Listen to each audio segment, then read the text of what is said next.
ವೀಕ್ಷಕರೇ, ಜಾನಕಿ ಟಿವಿಯ ಸುದ್ದಿವಾಹಿನಿಗೆ ಸ್ವಾಗತ. ನಾನು ನಿಮ್ಮ ಎಂ ಮಹದೇವಸ್ವಾಮಿ.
ದಿವಸಗಳಿಂದ ಉಪವಾಸ ಮಾಡ್ತಾ ಇದ್ದಾರೆ.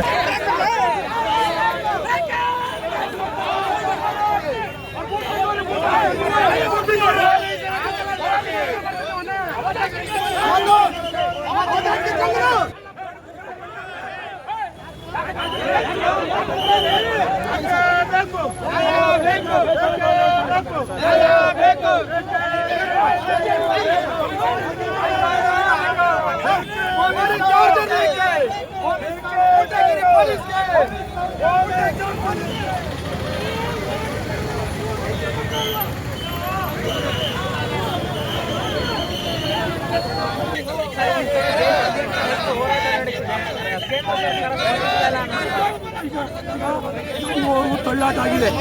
ಇವತ್ತು ದೇಶದಲ್ಲಿ ನಮ್ಮ ರೈತ ಮುಖಂಡರು 49 ದಿವಸದ ಉಪವಾಸ ಮಾಡ್ತಾ ಇದ್ದಾರೆ. ಲಕ್ಷಾಂತರ ರೈತರು ಕೂತಿದ್ದಾರೆ. ಆದರೆ ಸರ್ಕಾರ ಸತ್ತೋಗಿದೆಯಾ ರೈತರ ಪಾಲಿಗೆ? ಕೃಷಿ ಮಂತ್ರಿಗೆ ನಮ್ಮ ಸರ್ಕಾರ ತೆರಿಗೆ ಹಣ ಕೊಟ್ಟು ಲಕ್ಷಾಂತರ ರೂಪಾಯಿ ಖರ್ಚು ಮಾಡ್ತಾ ಇದೆಯಲ್ಲ, ಯಾಕೆ ನಮ್ಮ ರೈತ ಸಾಯ್ತಾ ಇದ್ರು ಹೋಗಿ ನೋಡಕ್ ಆಗ್ತಾ ಇಲ್ಲ ಇವ್ರಿಗೆ? ಅವ್ನಿಗೆ ಯೋಗ್ಯತೆ ಇಲ್ವಾ? ಕೃಷಿ ಮಂತ್ರಿ ಅದರ ಅರ್ಥ ಏನು? ಪ್ರಧಾನಮಂತ್ರಿಗಳಿಗೆ ಕೃಷಿ ಮಂತ್ರಿಗಳಿಗೆ ಯಾಕೆ ಆಗ್ತಾ ಇಲ್ಲ? ಈಗಲೇ ತಕ್ಷಣವೇ ಕೃಷಿ ಮಂತ್ರಿಗಳು ನಮ್ಮ ರೈತ ಮುಖಂಡರನ್ನ ಭೇಟಿ ಮಾಡಿ ಮಾತುಕತೆ ನಡೆಸಿ ಸಮಸ್ಯೆ ಬಗೆಹರಿಸಬೇಕು. ಇದು ನಮ್ಮ ಹೋರಾಟ. ಈಗ ರಾಜ್ಯ ಸರ್ಕಾರದಲ್ಲಿ ಕೂಡ ಅವರ ಒಂದು ಬೇಡಿಕೆಗಳನ್ನ ಅಂದ್ರೆ ಅವರ ಒಂದು ಏನ್ ಕೊಟ್ಟಿದ್ದಾರೆ ಜನರಿಗೆ ಕೊಟ್ಟಿರುವಂತ ಸವಲತ್ತುಗಳನ್ನ ಈಡೇರಿಸೋದ್ರಲ್ಲೇ ಕಾಲ ಕಳೀತಾ ಇದ್ದಾರೆ ಅನ್ನೋದು ಪ್ರಶ್ನೆ ಆಗಿದೆ ಸರ್. ನಾವು ಇವತ್ತು ಮಾಡ್ತಾ ಇರೋದು ಕೇಂದ್ರ ಸರ್ಕಾರದ ನಿರ್ಲಕ್ಷ್ಯ ಧೋರಣೆ ಬಗ್ಗೆ. ರಾಜ್ಯ ಸರ್ಕಾರ ನಮ್ಗೆ ಸಂಬಂಧ ಏನಿಲ್ಲ. ಅವರು ಅನ್ಯಾಯ ಮಾಡೋದು ಅವರು ಮಾಡ್ತೀವಿ, ಪ್ರತಿಯೊಂದು ವಿಚಾರದಲ್ಲೂ ಮಾಡ್ತಾ ಇದ್ದೀವಿ. ಇವತ್ತು ನಮ್ಮ ರಾಷ್ಟ್ರದ ರೈತರಿಗಾಗಿ ಹೋರಾಟ ಮಾಡ್ತಾ ಇರೋದು MSP ಗ್ಯಾರಂಟಿ ಕಾನೂನು.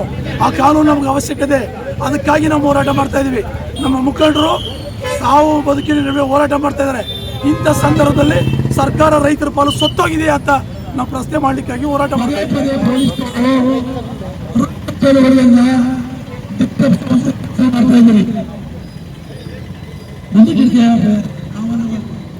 ಕೆಲಸ ಮಾಡಿದ್ರೆ ನಾವು ಸುಮ್ಮನಿರ್ಲಿಕ್ಕೆ ಆಗಲ್ಲ. ಯಾಕೆ ನಾವು ಪ್ರತಿಕೃತಿ ಮೆರವಣಿಗೆ ಮಾಡಲಿಕ್ಕೆ ಇಲ್ವಾ?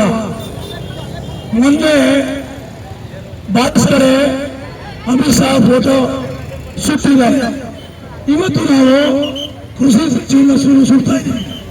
ಯಾಕೆ ನೀವು ಪೊಲೀಸ್ನವರು ಯಾಕೆ ದಬ್ಬಾಳಿಕೆ ಮಾಡ್ತಾ ಇದ್ದೀರಿ? ರೈತರು ಏತಕ್ಕೆ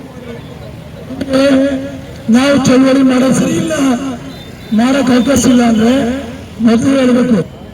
ಸುಮ್ಮನೆ ಬಂದು ನಿಮ್ ಪ್ರತಾಪ ತೋರಿಸ್ರೆ ರೈತರು ಕೂಡ ಸಾವಿರಾರು ನೀವೇನ್ ಮಾಡೋಕ್ಕಾಗ್ತದೆ?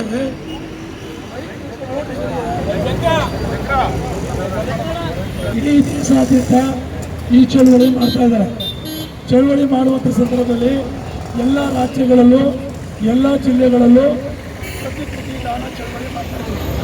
ನೀವು ಬಹಳ ರೈತರ ಬಗ್ಗೆ ಕಾಳಜಿ ಇದ್ರೆ ಅಂತ ಪ್ರತಿಕ್ರಿಯೆ ಕೊಟ್ಟರೆ ಮಾತ್ರ ನಾವು ಕದಲ್ತೀವಿ. ಇಲ್ಲದ್ರೆ ನೀವೇನು ಮಾಡ್ತೀರೋ ಮಾಡಿ, ನಾವು ಕೂಡ ರೈತರು ಕರಿತೀವಿ, ಏನಾಗ್ತದೆ ಆಗ. ಈಗ ದೆಹಲಿಯಲ್ಲಿ 340 ದಿವಸದಿಂದ ಚಳವಳಿ ಮಾಡ್ತಾ ಇದ್ದಾರೆ ಲಕ್ಷಾಂತರ ರೈತರು. ಇಲ್ಲೂ ಕೂಡ ಅದೇ ರೀತಿ ಚಳವಳಿ ಆಗಲಿ, ಆರಂಭ ಆಗಲಿ, ಚಿಂತೆ ಇಲ್ಲ. ಉತ್ತರ ಹೇಳಬೇಕು. ನೀವು ಉತ್ತರ ತೋರಿಸೋ ಒಲೆ ಮುಂದೆ ಅಂತಾಗ ನಮ್ಮ ರೈತರು ಬಂದಿದ್ದಾರೆ ಅಂದ್ಬಿಟ್ಟು ನಿಮ್ಮ ಆಟ ತೋರಿಸೋದಲ್ಲ. ಇಲ್ಲಿ ನೀವು ಮಾಡಬೇಕಾದ ಕೆಲಸದಲ್ಲಿ ಮಾಡಿ. ನಾವೇನು ದೇಶದ್ರೋಹಿಗಳಲ್ಲ, ಕಳ್ಳರು ಕಾಕರಲ್ಲ. ನಾವು ಅನ್ನ ಬೆಳೀತಕ್ಕಂಥವ್ರು, ನಮ್ಮ ಅನ್ನ ತಿಂತಕ್ಕಂಥವ್ರು. ನೀವು ಇವತ್ತು ಈ ರೀತಿ ದಬ್ಬಾಳಿಕೆ ಮಾಡೋದನ್ನ ನಾವು ಸಹಿಸೋದಿಲ್ಲ. ಇವತ್ತೇನೋ ನೀವು ಸಂಖ್ಯೆ ಕಡಿಮೆ ಇದೆ ಅಂತ ಹೇಳ್ಬಿಟ್ಟು ಏನಾದರೂ ಮಾಡಿದ್ರೆ ನಾವು ಗೊತ್ತಿದೆ, ರೈತರು ಬಂದಾಗ ನಾವು ನಿಮ್ಮ ಆಟ ಆಡಿಸ್ಬೇಕು ಅಂತ. ಇದೆಲ್ಲ ಸರಿಯಲ್ಲ. ತಕ್ಷಣ ಸಂಬಂಧಪಟ್ಟವರು ಉತ್ತರ ಹೇಳಬೇಕು.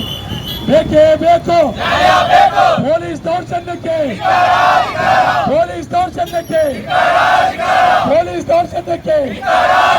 Somashekar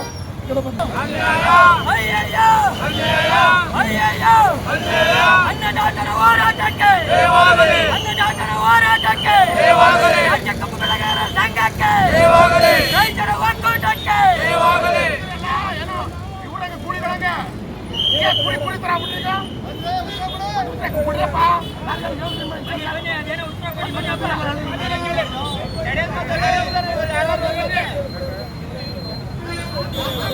hello hello hello hello hello. ರೈತರ ಹೋರಾಟಕ್ಕೆ ಬೇಕೇ ಬೇಕು, ಬೇಕೇ ಬೇಕು. ರೈತರ ಹೋರಾಟಕ್ಕೆ ಸುಮಾರು 160 ಕೋಟಿ ಜನರಿಗೆ ಅನ್ನ ನೀಡಂತ ರೈತರು ಇವತ್ತು ಹೋರಾಟನ ಮಾಡ್ತಾ ಇದ್ದೀವಿ. ಪೊಲೀಸ್ನವರು ಏನು ನಾವು 3 ದಿನ ಹಿಂದೆನೇ ಹೇಳಿದ್ದೀವಿ, ನಾವು ಕೃಷಿ ಮಂತ್ರಿ ಪ್ರತಿಕೃತಿ ದಾನ ನಾವು ಮಾಡ್ತೀವಿ. ಯಾಕಂದ್ರೆ ಅವರು ರೈತರ ಬಗ್ಗೆ ಕಾಳಜಿ ವಹಿಸ್ತಿಲ್ಲ, ಅವರಿಗೆ ಎಚ್ಚರಿಕೆ ಕೊಡುವ ಕೆಲಸನ ಮಾಡ್ತಾ ಇದ್ದೀವಿ. ಎಲ್ಲ ರಾಜ್ಯದಲ್ಲಿ ಎಲ್ಲ ಮಾಡ್ತಾ ಇದ್ದೀವಿ. ಏನು ಮೈಸೂರಿನಲ್ಲಿ ಮಾತ್ರ ನೀವು ಬಂದ್ರೆ ಪ್ರತಿಕೃತಿ ದಾನ ಸುಟ್ಬಿಡ್ತೀವಿ, ಸುಡಕ್ ಬಂದ್ರೆ ನೀವು ಕಿತ್ಕೊತಿದ್ದಾರೆ. ಬೇರೆ ವಿರೋಧ ಪಕ್ಷರು ಸುಡ್ತಿದ್ದಾರೆ, ಸುಮ್ಮಿರ್ತಿದ್ದಾರೆ. ಇದು ಯಾವ ಲೆಕ್ಕ? ಇದು ಯಾವ ಲೆಕ್ಕ ಅಂತ ನೀವು ಪ್ರಶ್ನೆ ನಮ್ಗೆ ಹೇಳ್ಬೇಕು. ನೀವು ಉತ್ತರ ದಯಮಾಡಿ ಕೊಡಿ. ನೀವು ಇವತ್ತು ಸುಟ್ಟಿರ್ಬೋದು, ನಾವು ಇವತ್ತು ಕರೆ ಕೊಡ್ತೀವಿ. ಪ್ರತಿ ಹಳ್ಳಿಗಳೂ ದೇಶದ ಪ್ರಧಾನಮಂತ್ರಿನ ಪ್ರತಿಕೃತಿ ದಾನ ಮಾಡಿ ಹಳ್ಳಿಗಳಲ್ಲಿ ಸುಡಿ ಅಂತ ಹೇಳ್ತೀವಿ, ಸೋಷಿಯಲ್ ಮೀಡಿಯಾಕ್ಕೆ ಹಾಕ್ತೀವಿ. ಆಗ ನೀವು ಏನ್ ನಮ್ ತಡೆ ಶಕ್ತಿ ನಿಮ್ಗಿದೆಯಾ? ನಿಮ್ಗಿದೆಯಾ ಹೇಳಿ. ಮಂತ್ರಿಗಳನ್ನ ಅವ್ರನ್ನ ಇವ್ರನ್ನೆಲ್ಲ ಸುಡ್ತಾವ್ರ, ಅವ್ರನ್ನೆಲ್ಲ ತಡಿದೆ ನಮ್ಮ ರೈತರನ್ನ ತಡಿತಾ ಇದಾರೆ ಅನ್ನೋದು ನನ್ನ ಪ್ರಶ್ನೆ. ಆಗ ಯಾರು ತಡಿದ್ರು ಅವ್ರು ಬಂದು ಉತ್ತರ ಕೊಡ್ಲಿಲ್ಲ. ಅವಿವೇಕಿಗಳು ಇಡೀ ಪ್ರತಿಯೊಂದು ಹಳ್ಳಿಲೂ ನಾವು ಪ್ರತಿಕೃತಿಗಳನ್ನ ದಾನ ಮಾಡ್ತೀವಿ. 150 ಕೋಟಿ ಜನಸಂಖ್ಯೆ ಇದೆ, ಎಲ್ಲಾ ಕಡೆನೂ ಸುಡ್ತೀವಿ. ಈ ಇಡೀ ಪೊಲೀಸರು ಇರೋದು ಒಂದಿಡಿ, ನೀವೇನು ಮಾಡೋಕ್ಕಾಗೋದಿಲ್ಲ, ಯಾರನ್ನು ಸುಡಿಯೋದು ತಡೆಯೋಕ್ಕಾಗಲ್ಲ. ಎಲ್ಲ ವಿಡಿಯೋ ಮಾಡ್ತೀವಿ, ಎಲ್ಲ ಮಾಧ್ಯಮಗಳಲ್ಲಿ ಹಾಕ್ತೀವಿ. ಈಗ ನಮ್ಗೆ ರೈತರಿಗೆ ಅನ್ಯಾಯ ಆಗ್ತಾ ಇರೋದನ್ನು ನಾವು ಹೋರಾಟ ಮಾಡೇ ಮಾಡ್ತೀವಿ. ನೀವು ರೋಡು ಬಂದ್ ಮಾಡಲ್ಲ, ಅದು ಬಂದ್ ಮಾಡ್ಬಿಟ್ಟು ಕೂತ್ಕೊಳ್ರಿ ಅಂದ್ರೆ ಇಲ್ಲಿ ಬಂದು ಕೂತ್ಕೊಳ್ರಿ. ಇದೇನು ಅರ್ಥ ಆಗಲ್ಲ ನಿಮಗೆ. ಕೂತ್ಕೊಳ್ರಿ ಅಲ್ಲೇ ತಕ್ಷಣ ಮಾಡ್ತೀವಿ.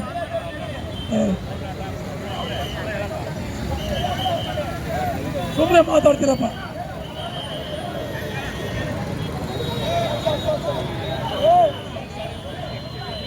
ಒಬ್ಬೊಬ್ರು ಎತ್ತಾಕೊಳ್ಳಿ.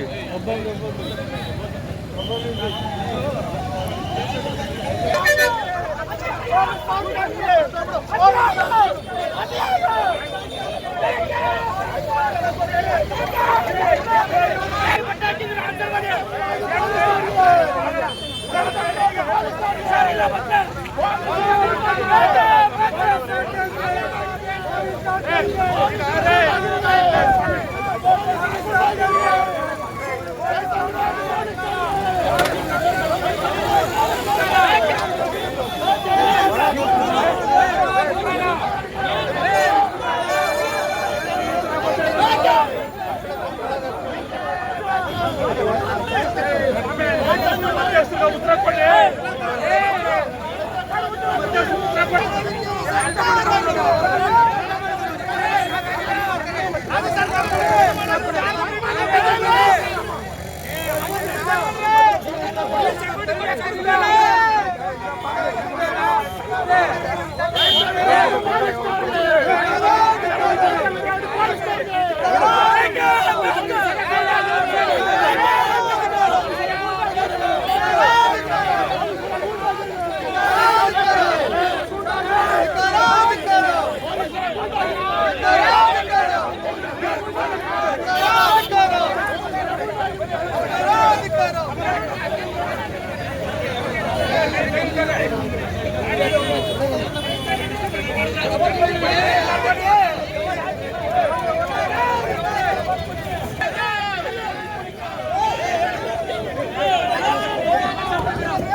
ಇವತ್ತು ಮೈಸೂರಿನಲ್ಲಿ ಪೊಲೀಸ್ನವರು ದಬ್ಬಾಳಿಕೆಯನ್ನು ತೋರಿಸಿದ್ದಾರೆ.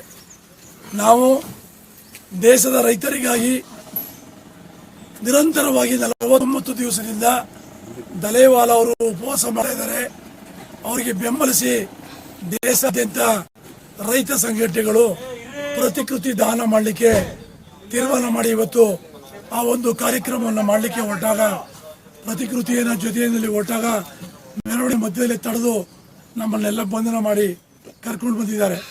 ಈ ದೇಶದಲ್ಲಿ ರೈತನಿಗೆ ಬೆಲೆ ಇಲ್ವಾ ಅಂತಕ್ಕಂಥದ್ದು ಪ್ರಶ್ನೆಯಾಗಿದೆ. ಯಾಕೆಂದರೆ ಕಳೆದ 2014ರಲ್ಲಿ ಪ್ರಧಾನಿ ಮೋದಿಯವರು ಅಧಿಕಾರಕ್ಕೆ ಬರುವಾಗ ಸ್ವಾಮಿನಾಥನ್ ವರದಿಯನ್ನು ಜಾರಿಗೆ ತರ್ತೀನಿ ಅಂತೇಳಿ ಅಧಿಕಾರಕ್ಕೆ ಬಂದರು. ಆದರೆ ಅದನ್ನು ಜಾರಿಗೆ ತಂದಿಲ್ಲ ಇವತ್ತಿನ ತನಕ. 2018ರಲ್ಲಿ ಡಬಲ್ ರೈತರ ಆದಾಯವನ್ನು ಡಬಲ್ ಮಾಡ್ತೀನಿ ಅಂತ ಹೇಳಿದ್ರು. 2022 ಆಯಿತು, ರೈತರ ಆದಾಯ ಡಬಲ್ ಆಗಲಿಲ್ಲ. ರೈತರ ಆತ್ಮಹತ್ಯೆಗಳು ನಿರಂತರ ನಡೆಯುವಂಥ ಪರಿಸ್ಥಿತಿ ನಿರ್ಮಾಣ ಆಗಿದೆ. ಅದೆಲ್ಲರ ಜೊತೆಗೆ ನಮ್ಮ ದೇಶವ್ಯಾಪಿ ರೈತ ಸಂಘಟನೆಗಳು, ಸಂಯುಕ್ತ ಕಿಸಾನ್ ಮೋರ್ಚಾ, ರಾಜಕೀಯೇತರ ಸಂಘಟನೆಯಿಂದ ಕಳೆದ 4 ವರ್ಷಗಳಿಂದ ರೈತರ ಉತ್ಪನ್ನಗಳಿಗೆ ಕನಿಷ್ಠ ಬೆಂಬಲ ಬೆಲೆ ಖಾತ್ರಿಯಾದಂಥ ಕಾನೂನನ್ನು ಜಾರಿ ಮಾಡಬೇಕು. ಯಾಕೆಂದರೆ ಈಗ ಭತ್ತಕ್ಕೆ 2300 ರೂಪಾಯಿ ನಿಗದಿ ಮಾಡಿರಿ. ಅದು ಈಗ ಹೋದ ವರ್ಷ 3100 ರೂಪಾಯಿ ಇದ್ದಂಥ ಭತ್ತ ಈ ಸತ 1800 ರೂಪಾಯಿ ಬಂದಿದೆ. ಇಂಥ ಪರಿಸ್ಥಿತಿ ಆದಾಗ ಅನಿಶ್ಚಿತ ಪರಿಸ್ಥಿತಿಯಲ್ಲಿ ರೈತನಿಗೆ ಆಗದಂಥ ಬಂಡವಾಳ ಬರೋದಿಲ್ಲ. ಆ ಹಿನ್ನೆಲೆಯಲ್ಲಿ ಖಾತ್ರಿಯಾದಂಥ ಕಾನೂನನ್ನು ಮಾಡಿ ಏನು ಸರ್ಕಾರ ನಿಗದಿ ಮಾಡ್ತೀರಿ ಆ ಬೆಲೆಗೆ ಖರೀದಿ ಮಾಡಬೇಕು, ಆ ಬೆಲೆಗೆ ಮಾರಾಟ ಆಗಬೇಕು ಅನ್ನುವಂಥ ವ್ಯವಸ್ಥೆಯನ್ನು ನಿರ್ಮಾಣ ಮಾಡಿದ್ರೆ ರೈತರ ಬದುಕು ಹಸನ ಆಗ್ತದೆ ಅನ್ನುವಂಥ ಹೋರಾಟವನ್ನು ಇಟ್ಕೊಂಡು ದೇಶಾದ್ಯಂತ ಹೋರಾಟ ಮಾಡ್ತಾ ಇದ್ದೀವಿ. ಆ ಹಿನ್ನೆಲೆಯಲ್ಲಿ ನಮ್ಮ ಜಗಜೀತ್ ಸಿಂಗ್ ದಲೇವಾಲ ಅವರು ಕಳೆದ 49 ದಿನಗಳಿಂದ ಲಕ್ಷಾಂತರ ಉಪವಾಸ ಸತ್ಯಾಗ್ರಹ ಕೂತಿದ್ದಾರೆ. ಅವರ ಸಾವು ಬದುಕಿನ ನಡುವೆ ಹೋರಾಟ ಮಾಡ್ತಾ ಇದ್ದಾರೆ. ಕಳೆದ ವಾರ ನಾವು ಕೂಡ ಕರ್ನಾಟಕದ ರೈತರ ತಂಡ, ಅದೆಲ್ಲ ನಂತರ ಅಲ್ಲೂ ಕೂಡ ಲಕ್ಷಾಂತರ ಜನ ಹೋರಾಟ ಮಾಡಿ ಇವತ್ತು ಕರೆ ಕೊಟ್ಟಿದ್ರು. ದೇಶವ್ಯಾಪಿ ಈ ಒಂದು ಪ್ರತಿಕೃತಿ ದಾನ ಮಾಡಿ ಕೇಂದ್ರ ಮತ್ತು ಸರ್ಕಾರದ ಪ್ರಧಾನಮಂತ್ರಿಗಳ ಮತ್ತು ಕೃಷಿ ಸಚಿವರನ್ನ ಎಚ್ಚರಿಸಬೇಕು ಅನ್ನುವಂಥ ಆ ಹಿನ್ನೆಲೆಯಲ್ಲಿ ನಮ್ಮ ಮೈಸೂರು ಜಿಲ್ಲೆಯ ರೈತ ಸಂಘಟನೆಗಳು ಈ ಹೋರಾಟವನ್ನು ಹಮ್ಮಿಕೊಂಡಿದ್ವಿ. ನಾವು ಕೇಳ್ತಕ್ಕಂಥದ್ದು ಇಷ್ಟೇ, ಏನು ಸಂಸತ್ತಲ್ಲಿ ಚರ್ಚೆ ಆದಾಗ ರೈತರ ಸಮಸ್ಯೆ ಕಳೆದ 6-7 ತಿಂಗಳ ಹಿಂದೆ ಒಂದು ಸಮಿತಿಯನ್ನು ಮಾಡ್ತಾರೆ, 31 ಜನರ ಸಂಸದೀಯ ಮಂಡಳಿಯ ಸಮಿತಿ. ಅದರಲ್ಲಿ 16 ಜನ ಬಿಜೆಪಿಯ ಒಂದು ಸದಸ್ಯರೇ ಇದ್ದಾರೆ. ಎಲ್ಲ ಸೇರಿ ದೇಶವ್ಯಾಪಿ ಪ್ರವಾಸ ಮಾಡಿ ಅವರು ನವೆಂಬರ್ 18ನೇ ತಾರೀಕು ಕೇಂದ್ರ ಸರ್ಕಾರಕ್ಕೆ ವರದಿಯನ್ನು ಕೊಡ್ತಾರೆ. ರೈತರು ಹೋರಾಟ ಮಾಡ್ತಾ ಇರೋದು ಸರಿಯಾಗಿದೆ, MSP ಗ್ಯಾರಂಟಿ ಕಾನೂನು ಮಾಡಬೇಕಾದ ಅವಶ್ಯಕತೆ, ಇದರ ಬಗ್ಗೆ ತುರ್ತು ಕ್ರಮ ಕೈಗೊಳ್ಳಿ ಅಂತ ವರದಿಯನ್ನು ಕೊಡ್ತಾರೆ. ಅದರ ಜೊತೆಗೆ ಏನು ರೈತರ ಹೋರಾಟ 320 ದಿವಸಗಳಿಂದ ನಡೀತಾ ಇದೆ, ಅದರ ಹಿನ್ನೆಲೆಯಲ್ಲಿ ಸರ್ವೋಚ್ಚ ನ್ಯಾಯಾಲಯದ ದ್ವಿಸದಸ್ಯ ಪೀಠ ಒಂದು ಸಮಿತಿಯನ್ನು ಮಾಡ್ತದೆ. ಕೃಷಿ ತಜ್ಞರು ಮತ್ತು ಉಚ್ಚ ನ್ಯಾಯಾಲಯದ ನ್ಯಾಯಾಧೀಶರ ಅಧ್ಯಕ್ಷತೆಯಲ್ಲಿ ನವಾಬ್ ಸಿಂಗ್ ಅನ್ನುವಂಥ ಒಬ್ಬ ಹಿರಿಯ ನ್ಯಾಯಾಧೀಶರ ಅಧ್ಯಕ್ಷತೆಯಲ್ಲಿ ಸಮಿತಿಯನ್ನು ಮಾಡ್ತದೆ. ಆ ಸಮಿತಿ ಕೂಡ ಎಲ್ಲ ಕಡೆ ಪ್ರವಾಸ ಮಾಡಿ ಹೋರಾಟಗಾರರ ಜೊತೆ ಸಭೆ ಮಾಡಿ ಚರ್ಚೆ ಮಾಡಿ ಪ್ರಾರಂಭಿಕ ಹಂತದ ಒಂದು ವರದಿಯನ್ನ ನವೆಂಬರ್ 18ನೇ ತಾರೀಕು ಸುಪ್ರೀಂ ಕೋರ್ಟ್ಗೆ ಸಲ್ಲಿಸಿದೆ. ಅದೇನು ಕೊಟ್ಟಿದ್ದಾರೆ, ಅವರು ಕೂಡ ದೇಶದ ರೈತರ ಆತ್ಮಹತ್ಯೆ ತಪ್ಪಿಸಬೇಕಾದ್ರೆ, ರೈತರ ಸಮಸ್ಯೆ ಬಗೆಹರಿಬೇಕಾದ್ರೆ MSP ಗ್ಯಾರಂಟಿ ಕಾನೂನನ್ನ ಜಾರಿ ಮಾಡ್ತಕ್ಕಂಥದ್ದು ಸೂಕ್ತ ಆಗಿದೆ ಅನ್ನುವಂಥ ವರದಿಯನ್ನು ಕೊಟ್ಟಿದ್ದಾರೆ. ಈ ರೀತಿಯಾಗಿ ನ್ಯಾಯಾಲಯದ ವರದಿ, ಸಂಸದೀಯ ಮಂಡಳಿ ವರದಿ ಮತ್ತು ಎಲ್ಲ ವರದಿಗಳ ಜೊತೆಗೆ ಇದೇ ನಮ್ಮ ಪ್ರಧಾನಮಂತ್ರಿಗಳು 2011ರಲ್ಲಿ ಗುಜರಾತ್ನಲ್ಲಿ ಮುಖ್ಯಮಂತ್ರಿಗಳಾಗಿದ್ದರು. ಆಗ ಮನಮೋಹನ್ ಸಿಂಗ್ ಅವರು ಪ್ರಧಾನಿಗಳಾಗಿದ್ದರು. ಅಂಥ ಸಂದರ್ಭದಲ್ಲಿ ದೇಶದ ಕೃಷಿಕರ ಸಮಸ್ಯೆಗಳ ನಿವಾರಣೆಗಾಗಿ ಒಂದು ಸಮಿತಿಯನ್ನು ಮಾಡಿದರು. ಅದರ ಅಧ್ಯಕ್ಷರಾಗಿ ಮೋದಿ ಅವರು ಮುಖ್ಯಮಂತ್ರಿಯಾಗಿ ಅದರ ಅಧ್ಯಕ್ಷರಾಗಿದ್ದರು. ಅವರು ಕೂಡ ಎಲ್ಲ ಕಡೆ ಸಭೆ ಮಾಡಿ ವರದಿಯನ್ನು ಕೊಟ್ಟು ಅದಕ್ಕೆ ಸಹಿಯನ್ನು ಹಾಕಿಕೊಟ್ಟಿದ್ದಾರೆ. ಆ ಮೋದಿ ಅವರು ಕೂಡ ಮುಖ್ಯಮಂತ್ರಿಯಾಗಿದ್ದಾಗ ರೈತರ ಉತ್ಪನ್ನಗಳಿಗೆ ಕನಿಷ್ಠ ಬೆಂಬಲ ಬೆಲೆ ಖಾತ್ರಿ ಕಾನೂನು ಆಗಬೇಕು ಅಂತೇಳಿ ವರದಿಯನ್ನು ಕೊಟ್ಟಿದ್ದಾರೆ. ಆ ವರದಿಯನ್ನು ಕೊಟ್ಟು ಇವತ್ತು ಪ್ರಧಾನಿಗಳಾಗಿದ್ದಾರೆ. ಇಷ್ಟೆಲ್ಲ ವರದಿಗಳು ಬಂದಿದ್ರು ಕೂಡ ಇವತ್ತು ರೈತ ತನ್ನ ಪ್ರಾಣ ತ್ಯಾಗ ಮಾಡಲಿಕ್ಕೆ ಸಿದ್ಧರಾಗಿ ಕೂತಿದ್ದಾರೆ. ದಲೈವಾಲ್ ಅವರು 49 ದಿವಸಗಳಿಂದ ಕೇಂದ್ರ ಸರ್ಕಾರ ಯಾಕೆ ಕುಳಿತಿದ್ದೀರಿ, ನಿಮ್ಮ ಸಮಸ್ಯೆ ಏನು, ನಿಮ್ಮ ಸಮಸ್ಯೆಗೆ ನಾವು ಇದ್ದೀವಿ ಅನ್ನುವಂಥ ಒಂದು ನೈತಿಕತೆ ಮಾತನ್ನ ಆಡ್ತಾ ಇಲ್ಲ. ಇದು ರೈತರ ದುರ್ದೈವ, ಈ ದೇಶದ ರೈತರ ದುರ್ದೈವ. 80% ರೈತರಿದ್ದೀವಿ. ಈ ರೈತರ ಚಳುವಳಿಯನ್ನು ದಿಕ್ತಪ್ಪಿಸಲಿಕ್ಕೆ ಹಲವಾರು ಮಾರ್ಗಗಳನ್ನು ಬಳಸ್ತಾ ಇದ್ದಾರೆ. ಅವರು ರೈತರಿಗೆಲ್ಲ ನಕ್ಸಲಿಗಳು, ಅಂತ್ಯವರು ಇಂತ್ಯವರು ಅಂತೆಲ್ಲ ಹೇಳ್ತಾ ಇದ್ದಾರೆ. ಅವ್ರಿಗೆ ನಾಚಿಕೆ ಆಗಬೇಕು ಹೇಳ್ಬೇಕಾರೆ. ಕಳೆದ 4 ತಿಂಗಳ ಹಿಂದೆ ಇದೇ ರೈತರ ಮೇಲೆ ಗೋಲಿಬಾರ್ ಮಾಡ್ತಾರೆ ಪೊಲೀಸರು. ಅಂತ ಸಂದರ್ಭದಲ್ಲಿ 22 ವರ್ಷದ ಯುವಕ ತನ್ನ ಪ್ರಾಣ ತ್ಯಾಗ ಮಾಡ್ತಾರೆ, ಶುಭಕರಣ್ ಸಿಂಗ್ ಅಂತ. ಆ ಒಂದು ಪ್ರಾಣ ತ್ಯಾಗ ಮಾಡಿದಾಗ ಇಡೀ ದೇಶದಲ್ಲಿ ಅವನ ಒಂದು ಬೂದಿಯನ್ನು ನಾವು ಇಡೀ ದೇಶಾದ್ಯಂತ ರೈತರು ಪ್ರಚಾರ ಮಾಡಿ ನದಿಗಳಿಗೆ ಬಿಡ್ತೀವಿ. ಅವರ ಕುಟುಂಬಕ್ಕೆ 1 ಕೋಟಿ ರೂಪಾಯಿ ನೆರವನ್ನು ಕೊಡ್ತೀವಿ ಅಂತೇಳಿ ಸರ್ಕಾರ ಅವರ ಮನೆ ಬಾಗಿಲಿಗೆ ಹೋಗ್ತದೆ. ಸರ್ಕಾರ ಆಗ ಮನೆ ಬಾಗಿಲಿರ್ತಂತ ಅವರ ತಂದೆ ತಾಯಿ ಏನ್ ಹೇಳ್ತಾರೆ ಗೊತ್ತಾ, ನಾವು ಹಣಕ್ಕೋಸ್ಕರ ನಮ್ಮ ಪ್ರಾಣ ಹೋಯ್ತು ಅಂತೇಳಿ ನಿಮ್ಮ ಹಣಕ್ಕೆ ನಾವು ಭಿಕ್ಷೆ ಬೇಡ್ತಾ ಇಲ್ಲ. ನಮ್ಮ ದೇಶದ ರೈತರ ಒಳಿತಿಗಾಗಿ ನಮ್ಮ ನೇತಾರರು ಹೋರಾಟ ಮಾಡ್ತಾ ಇದ್ದಾರೆ. ಅವರ ಹೋರಾಟವನ್ನು ಗಂಭೀರವಾಗಿ ಪರಿಗಣಿಸಿ ನ್ಯಾಯವನ್ನು ಕೊಡಿಸುವಂತ ಕೆಲಸ ಸರ್ಕಾರ ಮಾಡಿ ನಮಗೆ ನಿಮ್ಮ 1 ಕೋಟಿ ರೂಪಾಯಿ ನಮಗೆ ಅವಶ್ಯಕತೆ ಇಲ್ಲ ಅನ್ನುವಂಥ ಮಾತನ್ನು ಹೇಳಿ ತಿರಸ್ಕಾರ ಮಾಡಿ ವಾಪಸ್ ಕಳಿಸಿದ್ದಾರೆ. ಇದು ರೈತ ಚಳುವಳಿಯ ಬದ್ಧತೆಯನ್ನು ತೋರಿಸ್ತದೆ. ಇವತ್ತು ಯಾರು ಕಿಡಿಗೇಡಿಗಳು ಇಲ್ಲ ಸಲ್ಲದ ಮಾತಾಡ್ತಾರಲ್ಲ ಅವ್ರಿಗೆಲ್ಲ ಇದು ಗೊತ್ತಾಗಬೇಕು. ಮೊನ್ನೆ ನಾನು 1 ವಾರ ಉಳಿದಿದ್ದೆ, ಸುಮಾರು 5-6 ಲಕ್ಷ ಜನ ರೈತರು ದಲೈವಾಲ್ ಅವ್ರ ಪ್ರಾಣವನ್ನ ಗಂಭೀರವಾಗಿ ನೋಡಬೇಕು ಅಂತೇಳಿ ಸೇರಿದ್ರು. ಕೊರೆಯುವ ಚಳಿ, 6-7 ಡಿಗ್ರಿ ಇತ್ತು ಚಳಿ, ಮಂಜು ಮುಸುಕಿದ ವಾತಾವರಣ. ನಾನು ಕೂಡ ಅಲ್ಲಿದ್ದೆ. ಅಂತ ಒಂದು ಧೀಮಂತ ಹೋರಾಟವನ್ನು ಮಾಡ್ತಕ್ಕಂಥ ರೈತರ ಬಗ್ಗೆ ಕೆಟ್ಟದಾಗಿ ಮಾಡ್ತಕ್ಕಂಥದ್ದು ಯಾವುದೇ ಪಕ್ಷದ ಕಾರ್ಯಕರ್ತರಿಗಾಗಲಿ ಯಾವುದೇ ಪಕ್ಷದ ಗುಲಾಮರಿಗಾಗಲಿ ಇದು ಶೋಭೆ ತರುವಂಥದ್ದಲ್ಲ. ನೀವು ಪಕ್ಷದ ಕಾರ್ಯಕರ್ತರು ಅನ್ನೋದನ್ನು ಮರಿಬೇಡಿ. ನೀವು ಪಕ್ಷದ ಗುಲಾಮರಲ್ಲ. ನಿಮ್ಮ ಪಕ್ಷದ ಯಾರೇ ವರಿಷ್ಠರಿರಲಿ, ಯಾರೇ ಮಂತ್ರಿಗಳಿರಲಿ, ಅವ್ರಿಗೆ ಎಚ್ಚರಿಕೆಯನ್ನು ಕೊಡಿ. ನಿಮ್ಮ ನೈತಿಕತೆ ಇದ್ರೆ ಅವ್ರಿಗೆ ಎಚ್ಚರಿಕೆ ಕೊಟ್ಟು ಸಮಸ್ಯೆಯನ್ನು ಬಗೆಹರಿಸಿ. ನೀವೆಲ್ಲ ರೈತರು ಬೆಳೆದಂತ ಅನ್ನವನ್ನು ತಿಂತಾ ಇದ್ರಿ, ಈ ಋಣವನ್ನು ತೀರಿಸಿ. ರೈತರ ಮಕ್ಕಳಾಗಿದ್ರೆ ನಿಮ್ಮ ಪಕ್ಷದ ಮುಖಂಡ. ಕೇಂದ್ರ ಸರ್ಕಾರ ರೈತರ ಪಾಲಿಗೆ ಸತ್ತೋಗಿದೆ. ಯಾಕೆ ಅಂತ ಹೇಳಿದ್ರೆ ಸ್ವಾಮಿನಾಥನ್ ವರದಿಯನ್ನ ಜಾರಿ ಮಾಡ್ತೀವಿ ಅಂತ ಅಧಿಕಾರಕ್ಕೆ ಬಂದಂತ ಪ್ರಧಾನಿಗಳು ಇವತ್ತಿನ ತನಕ ಜಾರಿ ಮಾಡಲಿಲ್ಲ. ರೈತರ ಆದಾಯ ಡಬಲ್ ಮಾಡ್ತೀವಿ ಅಂದ್ರು, ಅದನ್ನು ಕೂಡ ಮಾಡಲಿಲ್ಲ. ಈಗಾಗಲೇ ಕೇಂದ್ರ ಸಂಸದೀಯ ಮಂಡಳಿ 33 ಜನರ ಸಂಸದೀಯ ಮಂಡಳಿ ಒಂದು ವರದಿಯನ್ನು ಕೊಟ್ಟಿದೆ, ರೈತರಿಗೆ MSP ಗ್ಯಾರಂಟಿ ಕಾನೂನು ಮಾಡಬೇಕು ಅಂತೇಳಿ. ಅದನ್ನು ಕೂಡ ಜಾರಿ ಮಾಡಿಲ್ಲ. ಸರ್ವೋಚ್ಚ ನ್ಯಾಯಾಲಯ ಉಚ್ಚ ನ್ಯಾಯಾಲಯದ ಅಧ್ಯಕ್ಷತೆಯಲ್ಲಿ ಸಮಿತಿ ಮಾಡಿತ್ತು. ಅವರು ಕೂಡ ನವೆಂಬರ್ 22ನೇ ತಾರೀಕು ವರದಿಯನ್ನು ಕೊಟ್ಟಿದ್ದಾರೆ. ರೈತರ ಉಳಿವಿಗಾಗಿ MSP ಗ್ಯಾರಂಟಿ ಕಾನೂನು ಜಾರಿಯಾಗಬೇಕು ಅಂತ ವರದಿ ಕೊಟ್ಟಿದ್ದಾರೆ, ಅದನ್ನು ಕೂಡ ಜಾರಿ ಮಾಡಲಿಲ್ಲ. ಇಷ್ಟೆಲ್ಲ ಬೆಳವಣಿಗೆ ಆಗಿ ಕೂಡ ರೈತರು ಸಂಕಷ್ಟದ ಸರಮಾಲೆಯಲ್ಲಿ ಸಾಯ್ತಾ ಇದ್ದಾರೆ. ರೈತರ ಚಳುವಳಿಯನ್ನ ದಿಕ್ತಪ್ಪಿಸುವಂತೆ ಕೆಲಸ ಮಾಡ್ತಾ ಇದ್ದಾರೆ. ರೈತ ಚಳುವಳಿಯ ಬಗ್ಗೆ ತಪ್ಪು ಮಾಹಿತಿಯನ್ನು ಕೊಡ್ತಾ ಇದ್ದಾರೆ. ನೋಡಿ, ಪಂಜಾಬ್ ಹರಿಯಾಣದಲ್ಲಿ ಚಳುವಳಿ ಮಾಡ್ತಾ ಇದ್ದಂತ ಒಬ್ಬ ರೈತ ಸುಭಕರಣ್ ಸಿಂಗ್ ಪ್ರಾಣವನ್ನು ತ್ಯಾಗ ಮಾಡಿದ್ರು ಪೊಲೀಸರ ಗೋಲಿಬಾರ್ಗೆ. ಅವನ ಪ್ರಾಣಕ್ಕೆ ಬೆಲೆ ಕಟ್ಟಲಿಕ್ಕೆ 1 ಕೋಟಿ ರೂಪಾಯಿ ಕೊಡ್ತೀವಿ ಅಂತೇಳಿ ಸರ್ಕಾರ ಹೋಗಿತ್ತು. ಆ ಮನೆಯ ರೈತರು ಹೇಳಿದ್ರು, ನಿಮಗೆ 1 ಕೋಟಿ ಬೇಕಾಗಿಲ್ಲ, ರೈತರಿಗೆ ಬೇಕಾದಂತ ನ್ಯಾಯವನ್ನು ಕೊಡಿ ಅಂತೇಳಿ ವಾಪಸ್ ಕಳಿಸಿದ್ದಾರೆ.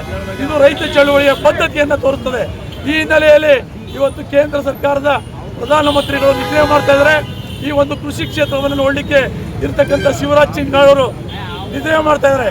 ಅವರನ್ನ ಎಚ್ಚರ ಮಾಡಲಿಕ್ಕೆ, ಅವರ ಪ್ರತಿಕೃತಿಯನ್ನ ದಾನ ಮಾಡುವಂಥ ಚಳುವಳಿಯನ್ನ ರಾಷ್ಟ್ರಾದ್ಯಂತ ಮಾಡಲಿಕ್ಕೆ ಸಂಯುಕ್ತ ಕಿಸಾನ್ ಮೋರ್ಚಾ ಕರೆ ಕೊಟ್ಟಿದೆ. ಆ ಹಿನ್ನೆಲೆಯಲ್ಲಿ ರಾಜ್ಯದ ಎಲ್ಲ ಭಾಗದಲ್ಲೂ ಕೂಡ ಇವತ್ತಿನ ಈ ಒಂದು ಚಳುವಳಿಯನ್ನು ಮಾಡ್ತಾ ಇದ್ದೀವಿ. ಎಚ್ಚರಿಕೆ ಕೊಡ್ತಾ ಇದ್ದೀವಿ. ನಮ್ಮ ದಲೈವಾಲ ಪ್ರಾಣಕ್ಕೆ ಏನಾದರೂ ಹೆಚ್ಚು ಕಡಿಮೆ ಆದರೆ ಇದರ ಸಂಪೂರ್ಣ ಹೊಣೆಯನ್ನ ಶಿವರಾಜ್ ಸಿಂಗ್ ಚೌಹಾಣ್ ನೀವೇ ಹೊರಬೇಕಾಗ್ತದೆ. ಇದು ಹುಡುಗಾಟಿಗೆ ಮಾತಲ್ಲ. ಈ ದೇಶದಲ್ಲಿ 80% ರೈತರಿದ್ದೀವಿ. ಈ ರೈತರನ್ನ ಪ್ರಾಣವನ್ನು ತೆಗೆದುಕೊಳ್ಳುವಂಥ ನೀಚ ಕೆಲಸವನ್ನು ಮಾಡಿದ್ರೆ ನಾವು ಸುಮ್ಮನಿರಲಿಕ್ಕೆ ಸಾಧ್ಯ ಇಲ್ಲ ಅನ್ನುವಂಥ ಎಚ್ಚರಿಕೆಯನ್ನು ಕೊಡಲಿಕ್ಕೆ ಇವತ್ತು ಚಳುವಳಿಯನ್ನು ಮಾಡ್ತಾ ಇದ್ದೀವಿ ಅನ್ನುವಂಥ ಮಾತನ್ನು ಹೇಳಲಿಕ್ಕೆ ನಾನು ಬಯಸ್ತೇನೆ.